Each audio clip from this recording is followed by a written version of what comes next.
Što se tiče saradnje sa drugim udruženjima, mi smo sjajnu saradnju već uspostavili sa udruženjem Društveni kutak Mozaik.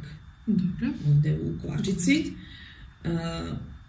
Oni su nama omogućili da dolazimo u stvari našem udruženju i deci i roditeljima normalno, da dolazimo u njihove prostorije, da koristimo društvene igre koje mi ne moramo po tako nekom našem dogovoru da plaćamo, da iznajmljujemo.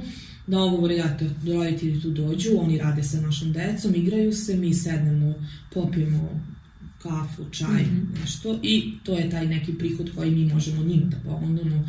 I oni se isto finansiraju, da kažem, ne znam ni kako, nama je bilo osnov za finansiranje, naše su članarine.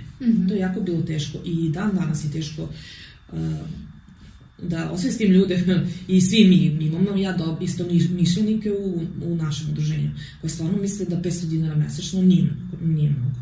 A onda ja kažem, prvo je bila priča 2000 da bude godišnja članarina. To je onda premalo. Mi imamo... Jeste malo, šta možeš se dobro? Malo je, da, jer mnogo treba da ideš svuda u trezor, tamo vamo to je i gorivo, to je svašta. Ali dobro. Samo da te pitam za mesnu zajednicu. Čini mi se da si pominjala ranije da ste dobili salu mesne zajednice da koristite ovde u Kovačici. Jeste, dobili smo. Šta je s tim?